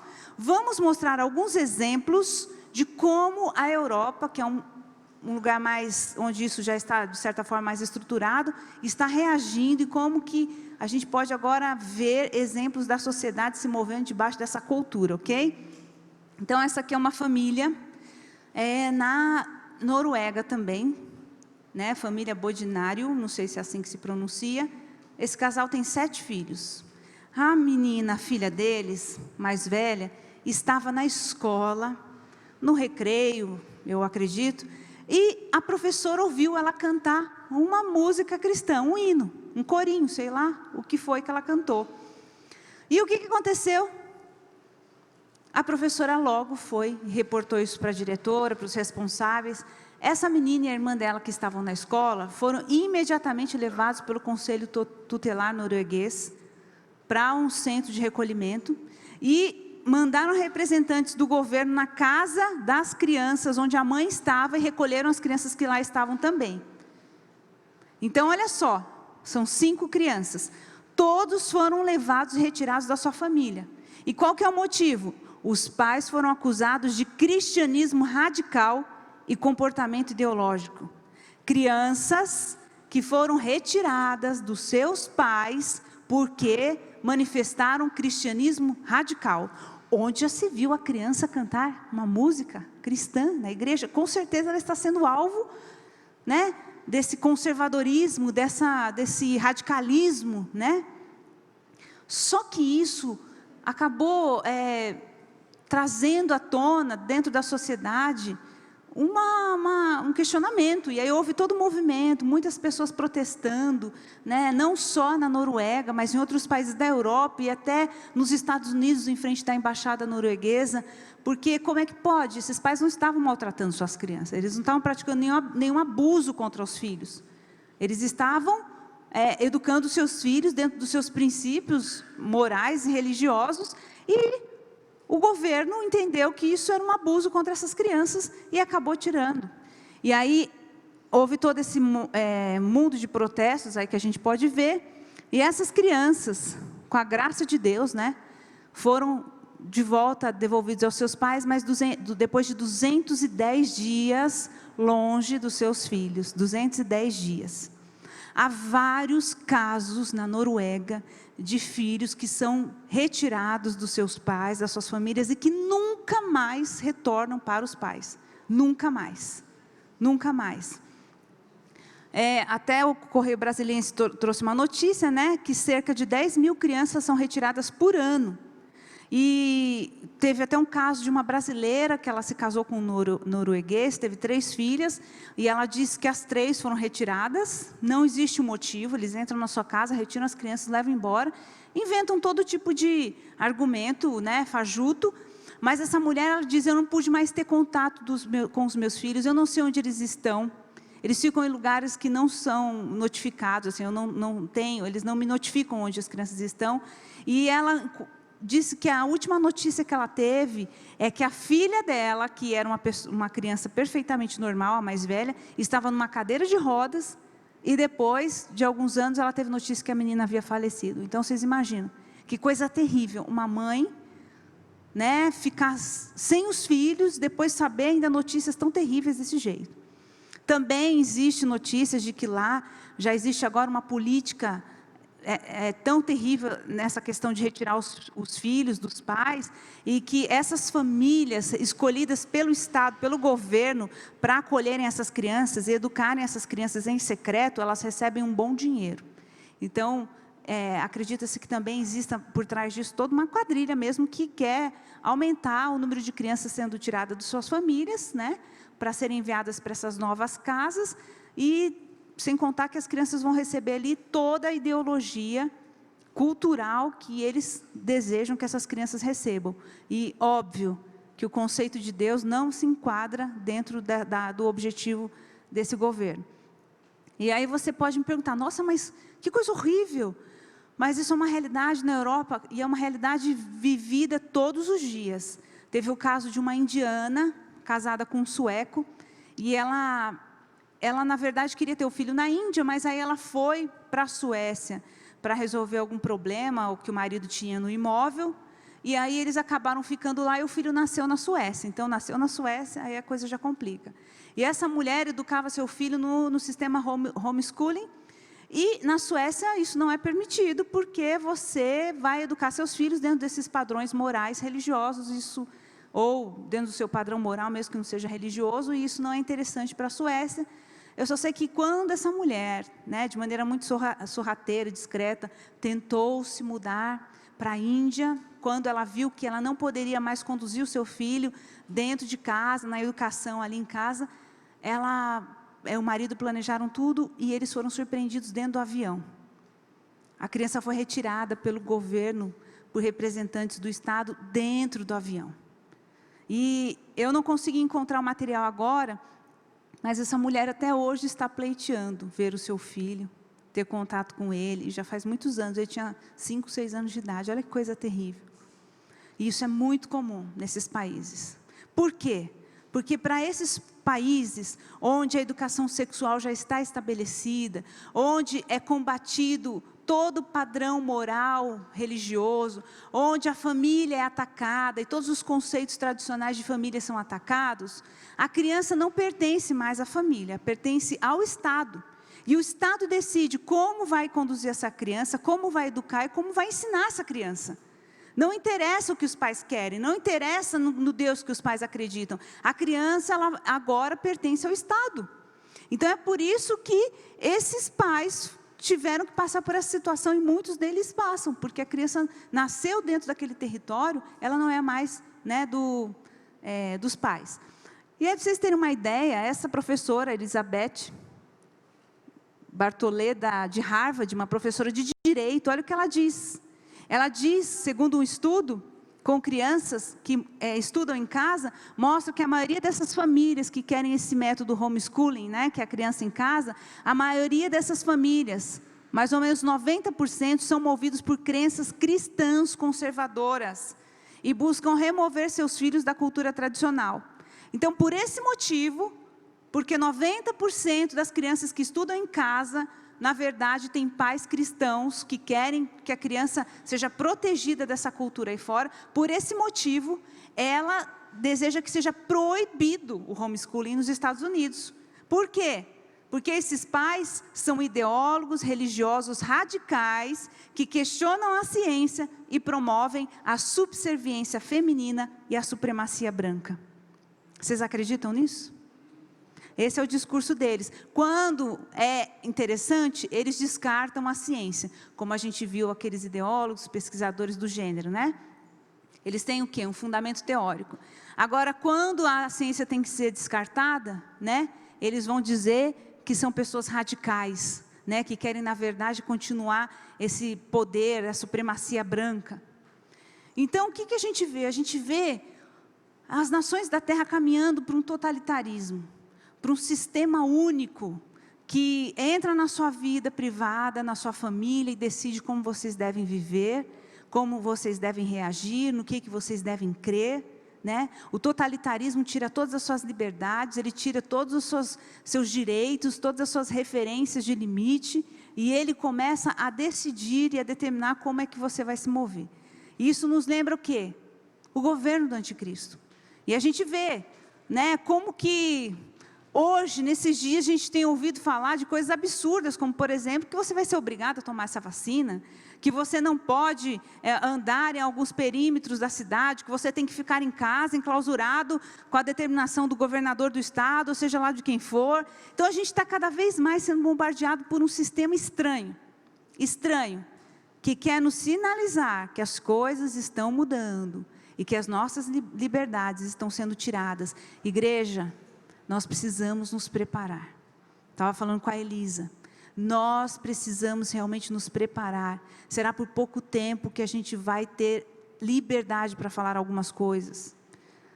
Resta muito pouco para que o YouTube não publique absolutamente nada mais sobre o que a verdadeira igreja de Cristo pensa e o que ela defende.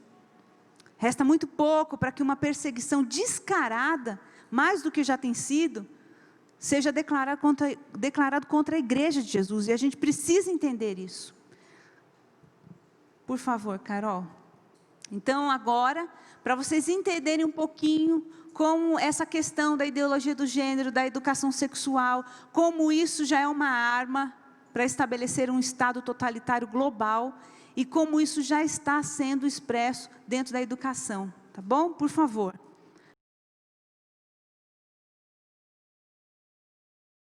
Um outro aspecto, para eu não me alongar demais, é essa percepção equivocada de que a criança pertence à família, que a família tem o poder, um poder absoluto sobre a criança. Não é verdade. Essa percepção equivocada de que a criança pertence à família, que a família tem o poder, um poder absoluto sobre a criança. Não é verdade. A Constituição diz que a criança é um problema da família, da sociedade e do Estado. Exatamente porque a criança, ela recebe a orientação dentro de casa, mas ela também tem que ser preparada para o espaço público. O espaço público, ele não coincide com o espaço privado.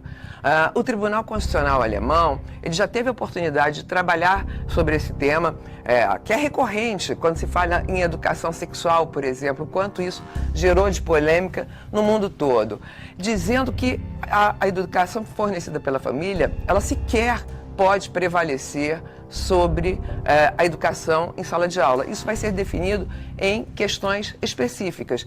Então, nós temos que combinar aí pluralismo de ideias, liberdade de cátedra que vem na sequência de uma Constituição que procura expurgar de seu texto qualquer resquício de autoritarismo, de período ditatorial, de período de censura, né? E essa questão da família. Queria chamar a atenção para uma fala da Procuradora dos Direitos do Cidadão a respeito da Convenção Americana sobre Direitos Humanos, direito dos pais sobre a educação religiosa e moral dos filhos. Ela diz que esse é um direito que os pais devem submeter ao direito do Estado. Ou seja, o que a Procuradora dos Direitos do Cidadão está defendendo é isso aqui. É que o professor poderá transmitir aos filhos dos outros as suas próprias convicções religiosas e morais.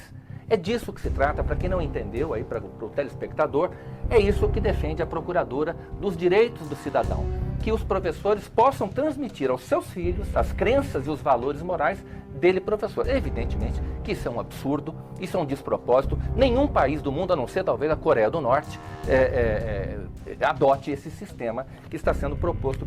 Eu gostaria de chamar a atenção, já que se falou também em Estado laico, para uma fala da doutora Débora Duprat, nessa nota técnica.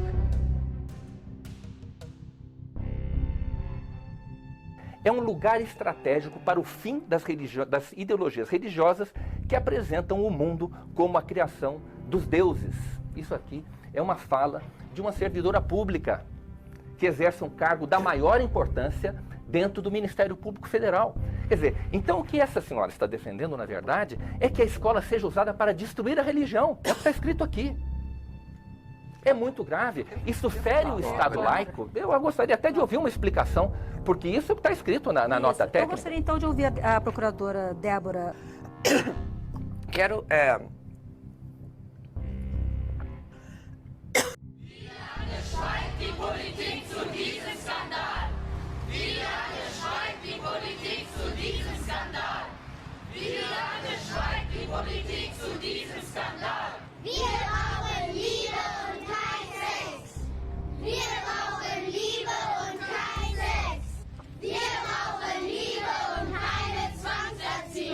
Sie haben ja auch heute an der Demonstration hier teilgenommen. Was halten Sie denn von dem Urteil? Also interessant finde ich, dass ein Vater verurteilt wird, der, sag ich mal, sein Kind aus diesem Unterricht rausnimmt, wo pornografisches Material behandelt wird. Auf der anderen Seite gibt es Gesetze, die Kinder davor schützen, wenn sie mit pornografischem Material in Berührung kommen. Das ist strafbar. Und jetzt schützt der Vater sein Kind davor und kommt in den Knast. Das ist unverständlich. Also ich würde gerne mal wissen, wer sowas hier macht. Ich möchte wissen, welcher Richter so ein Urteil spricht. Ich möchte wissen, was ist das für ein Richter? Was macht der denn? Was treibt der denn? Weil irgendwas stimmt in diesem System nicht. Deswegen stehe ich hier. Ja, ich möchte einfach hier meine Solidarität zeigen mit den Eltern, weil ich weiß, ich habe mit vielen Kindern gesprochen, dass die Kinder sehr darunter leiden, also die Grundschulkinder vor allem, unter diesem pornografischen Sexunterricht, also Sexualkundeunterricht, kann man nicht anders nennen. Ich habe auch Material gesehen, das ist Pornounterricht. Und die Kinder leiden und sie sind so überfordert damit, dass sie sich nicht getrauen, also in der Schule sich zu äußern in der Richtung. Sie werden so gezwungen. Also ein Kind hat mir gesagt, es ist alles so furchtbar und das Leiden stand ihr ins Gesicht geschrieben. Und sie sagte, und das Schlimme ist, wir müssen all die schrecklichen Dinge auswendig lernen. Und die Kinder trauen sich nicht unter diesem Druck, da was zu sagen, die meisten, ja. Und viele trauen sich nicht einmal zu Hause.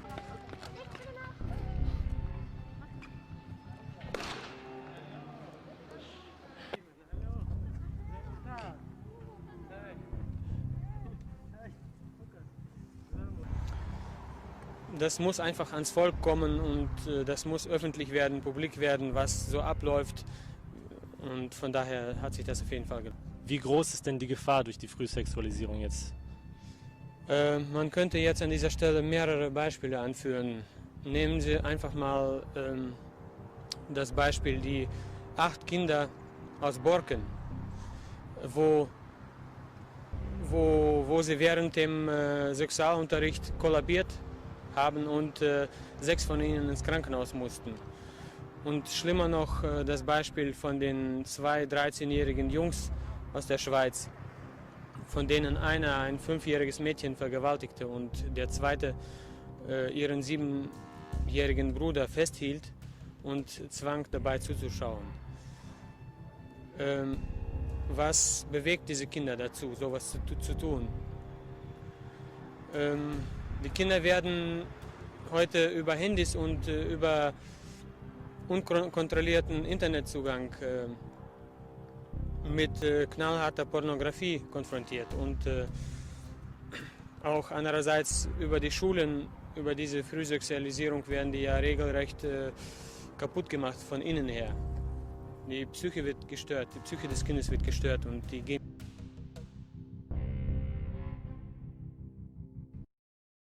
Shulamit Firestone dizendo, o objetivo era que tudo isso fosse permitido, todas as formas de sexualidade, né? Parecia loucura quando ela disse isso, né? Vocês viram na segunda onda?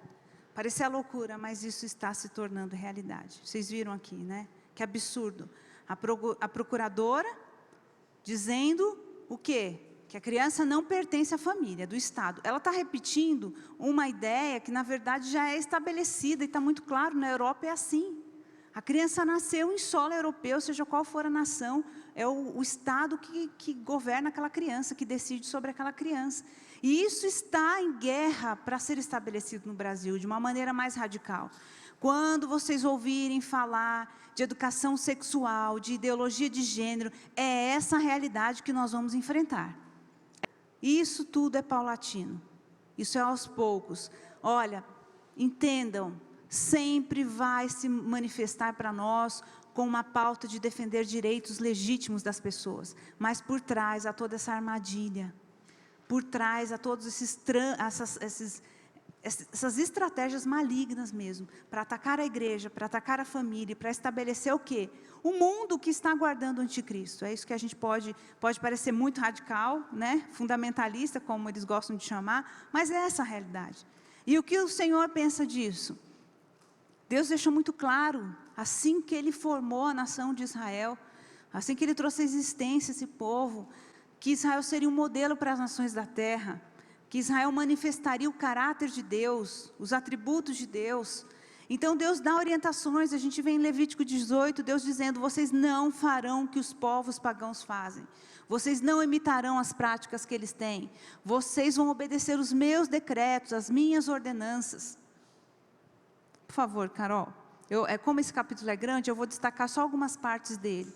Então, assim, não desonre o seu pai, envolvendo-se sexualmente com a sua mãe, né? A gente vê, eu não trouxe para vocês, mas tem casos de casamentos oficializados entre filho e mãe, né? A gente vê essa questão do incesto, o incesto é um tabu.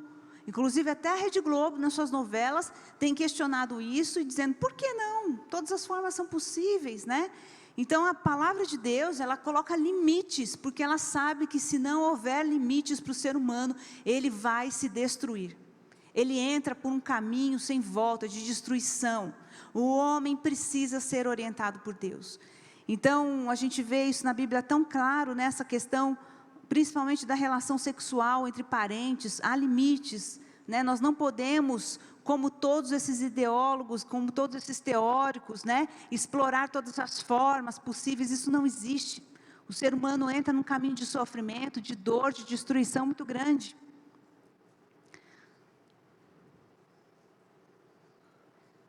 Aqui no 21 do capítulo 18, não entregue seus filhos para serem sacrificados a Moloque. A gente já falou isso, né, no finalzinho da primeira onda sobre o aborto.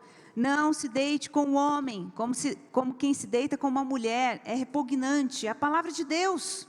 Isso que eles estão chamando de preconceito, de discurso de ódio, é a palavra de Deus quem diz isso. O que é isso? É a homossexualidade. Não se deite como homem, como quem se deita com uma mulher, é repugnante. Isso é a fala do próprio Deus. Não tenha relações sexuais com o animal, contaminando-se com ele. Né? Isso é perversão, o Senhor está dizendo ali.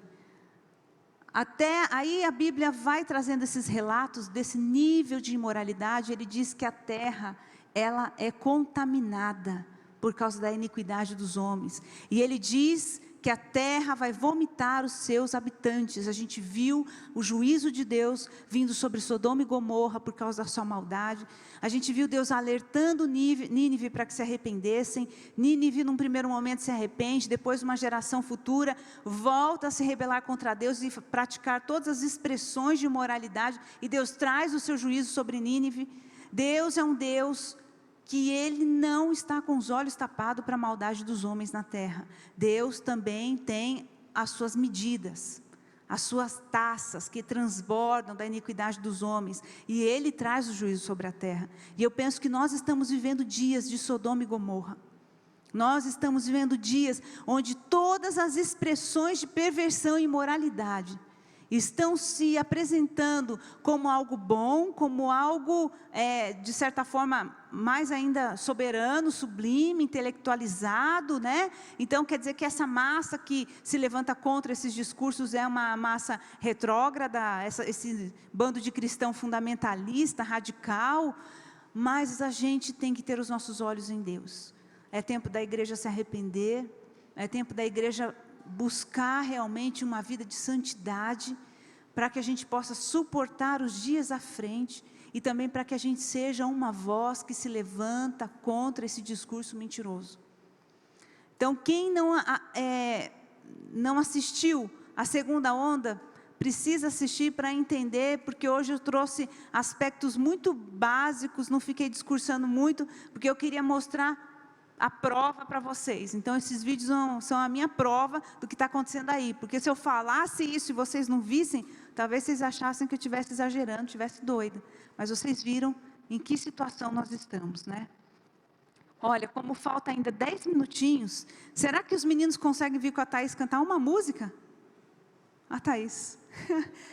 Porque eu creio que depois de toda essa coisa feia que a gente ouviu, a gente precisa, né, expressar um louvor ao Senhor. Eu gostaria que você orasse, sabe, enquanto a gente louva, e pedisse para o Senhor te levantar nesses dias. Você é a igreja de Cristo, nós somos a igreja de Cristo. Deus está nos despertando para algo, para uma missão. Deus está nos despertando para sermos uma igreja viva, que não vai se conformar com tudo isso. Uma igreja que tem sabedoria do céu, que tem santidade como expressão da sua crença, da sua fé, ok? Então eu gostaria que a Thaís cantasse com eles, e a gente pudesse ter esse tempo de oração antes da gente ir embora, que você colocasse tudo isso que você viu nessa noite diante do Senhor, pedisse para o Senhor apontar a direção, te aconselhar, te orientar, inspirar o seu coração para ser resposta para essa geração, amém? Em nome de Jesus.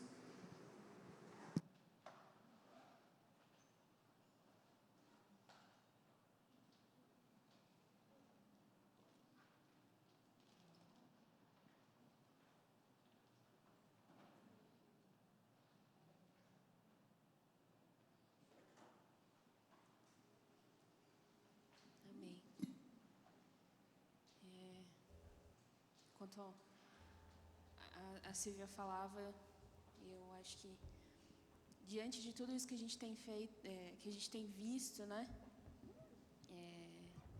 a gente tem que continuar declarando que toda a honra e toda a glória é de Deus, e nós temos que manifestar isso através dos nossos pensamentos, dos nossos comportamentos, aquilo que a gente acredita e defende, a forma como a gente se posiciona, o nosso ser, a nossa identidade tem que manifestar a glória de Deus. E a gente tem que saber de todas essas coisas justamente porque nós somos instrumentos do Senhor para manifestar a glória dEle aqui. Pensei na música, numa música que a gente sempre canta, mas já para declarar isso, que a glória e a honra são de Deus. E aí, porque dEle, por Ele, são todas as coisas. É assim que a gente tem que pensar e viver, né? E manifestar isso. Pode ser?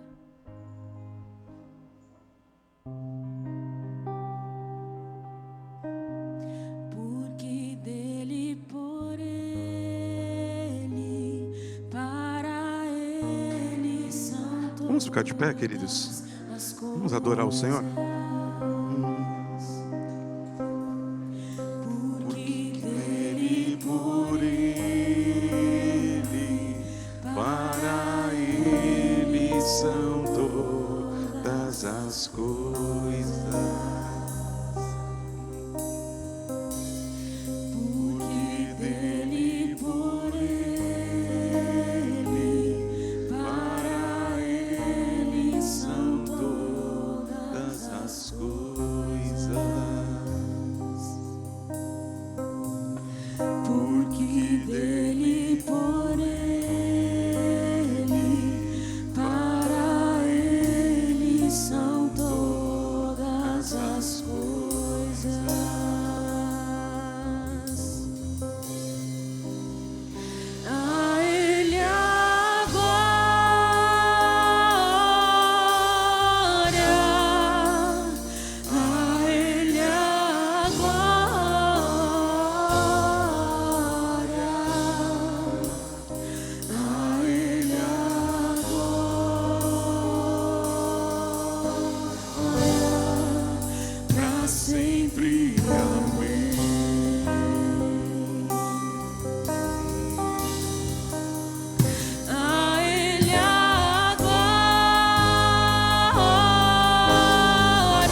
Queridos, paz, nós já vamos encerrar.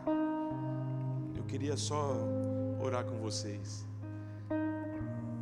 Eu não sei se vocês percebem, mas falar sobre isso já é um peso terrível. Só o mencionar, só a gente expor essas mazelas já é tenebroso. E eu quero muito que você vá para a tua casa com o teu coração queimando na presença de Deus, não se esquecendo de tudo isso e das artimanhas malignas. Abre os teus olhos em casa, acompanhe os teus filhos, perceba movimentações, tendências, ore, expulse, seja amigo, esteja junto. E eu digo para você, jovem, adolescente, se apegue a Jesus, querido. Não entra nessa barca furada. Não permita que movimentos malignos e demoníacos diga quem você é. Mas que a palavra de Deus, que o Senhor dos Senhores possa dizer quem é você. Não aceite rótulos, não aceite ideias, movimentos definindo você. Que você tenha um orgulho na tua vida: a mensagem da cruz. E até morrer, proclame-a.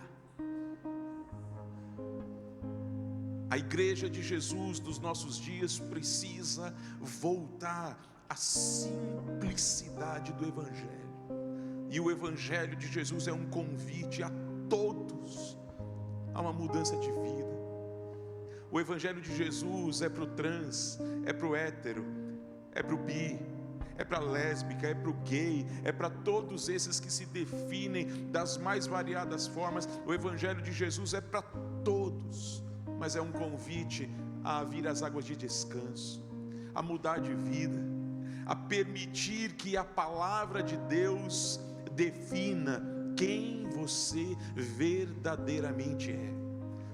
Eu oro para que isso seja uma verdade na vida da nossa igreja, na vida dos nossos jovens. A intenção do coração da Silvia, do meu, do coração de algumas pessoas que oraram para que esse seminário acontecesse é uma só, querido: que o povo de Deus não pereça por falta de conhecimento, não seja enganado. Nós vivemos dias maus,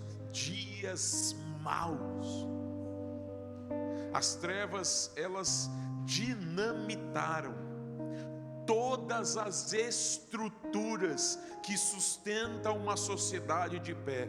Portanto, nós estamos perto de ver o que é um colapso global. A minha geração não viveu o que essa geração do meu filho está vivendo, do que os meus netos vão viver. Em tão poucas gerações a mudança ela é drástica. E a conta vem. E eu quero dizer a você, não importa os rumos das nações, mas que você levante a sua voz e diga: não importe por onde os homens encaminham, eu e a minha casa continuaremos servindo ao Senhor Jesus, continuaremos pregando a palavra de Deus, ainda que prisões me aguardem, e eu tenho certeza que isso vai acontecer. Eu tenho certeza de que ainda irei preso por pregar o evangelho inegociável de Cristo. Certeza. E eu tenho uma certeza ainda maior: Jesus vai estar comigo. Não tenha medo. A perseguição nunca parou a igreja.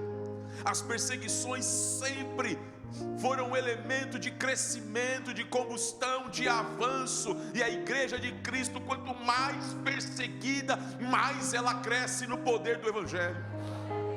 Então não temas, se apegue a Jesus. Você, tua casa, jovem, acorda em nome de Jesus, acorda. Seja um porta-voz de Deus onde você está. Pastor, mas ali vão tirar sarro de mim. Não importa. Se você ama aquele colega que está do teu lado, se você ama aquela pessoa que é teu amigo, é tua amiga, então você precisa dizer para ela: ei, você está indo para o abismo. Você vai cair no abismo. E que terrível, porque quantos caminhos são irreversíveis. Ouvimos o testemunho daquele homem, é de chorar. Se você vê uma pessoa que você gosta seguindo por esse caminho, o mundo diz que você tem que aceitar tudo e a todos e não pôr limites para ninguém. Que amor é esse? Eu pergunto para você. Pai, mãe, você está vendo seu filho ir para o mundo, para as drogas, para o crime, e você que ama, não vai pôr um freio, não vai dizer: não, chega. Amor, ele se expressa também no não, nos limites postos. Mas é impressionante como esses homens e mulheres de mentes malignas conseguiram distorcer tudo. E hoje você dizer: isso não está certo, é um absurdo. É um absurdo. Enfim, eu vou encerrar com uma oração, mas eu quero muito que você vá para a tua casa lembrando de tudo isso, talvez até um pouco agitado, demore até um pouco para dormir, mas que o teu coração tenha paz, paz que excede todo entendimento. Queridos, isso é cumprimento do fim dos tempos. A Bíblia disse que seria assim. O amor esfriaria, a ciência avançaria, e cada vez mais nós estamos vendo o cumprimento da palavra de Deus nos mínimos detalhes. Que você se apegue ao Senhor, que você viva uma vida e uma relação com Ele como você nunca viveu na tua vida. E você vai descobrir coisas insondáveis, inimagináveis. Aquilo que jamais sequer passou no teu coração é um pouquinho do que Deus tem para mim e para você, em nome de Jesus. Fecha os teus olhos em nome de Jesus. Ore ao Senhor, peça para Ele te fazer lembrar de tudo isso, mas que isso não te cause mal, que isso te traga apenas uma motivação: pregar o Evangelho a toda a criatura. Quem crer e for batizado será salvo. Senhor, nós oramos, Pai. Oramos por cada um que entrou neste lugar, que participou desse seminário, que foi submetido, Pai, a todas essas atrocidades, essas maldades, a essas ideias, Senhor, tão diabólicas. Nós pensamos: como é possível que o homem, criado à imagem e semelhança do Criador, se sujeite a tais práticas, se humilhe, se rebaixe desta maneira, Senhor? Se não por um distanciamento da fonte de vida, se não por um total desinteresse pelas coisas de Deus, se não por uma vontade absoluta de viver à parte de Deus, se livrar completamente de Deus. O mundo não ama Deus, o mundo odeia Deus, o mundo odeia o ungido de Deus. As nações conspiram, os reis se levantam contra ele, contra o ungido. Mas Salmo de número 2 diz que o Senhor põe-se a rir deles, a caçoar deles, porque o Senhor sempre será Senhor dos senhores, Rei dos reis. E a Bíblia diz que vai chegar um dia que todo joelho vai se dobrar, toda língua vai confessar que Jesus Cristo é o Senhor, para a glória de Deus Pai. Nós fazemos isso hoje com alegria, Jesus, com alegria, e o que nós queremos é aprender é não sermos enganados, iludidos, definidos por mentiras, definidos por ideias, definidos por homens, definidos por mulheres, com a mente corrompida, com a mente longe de Deus. Nós queremos que a tua palavra diga quem somos, que a tua palavra nos defina como homem, como mulher, como o Senhor nos fez, a cada um de uma maneira tão particular, tão bela, Senhor. É assim que nós queremos ser definidos pelo Senhor da vida, em nome de Jesus. Dê autoridade aos teus filhos, autoridade para pregar o Evangelho, autoridade nas faculdades, autoridade nas escolas, autoridade na roda de colegas, autoridade para dizer: ei, isso é mentira, não é isso que é a verdade é isso, isso e isso. Dê autoridade, Senhor, dê inteligência, dê sabedoria vinda do céu, dê intrepidez, dê coragem, dê ousadia, para que nós possamos fazer aquilo que agrada ao Senhor e não aos homens, em nome de Jesus. Abençoa todos aqui, leva de volta para casa, guardado, protegido, amparado pela tua forte mão, em nome de Jesus Cristo, e que a tua igreja continue avançando, olhando para o autor e consumador da nossa fé, Cristo Jesus, hoje e sempre. Amém.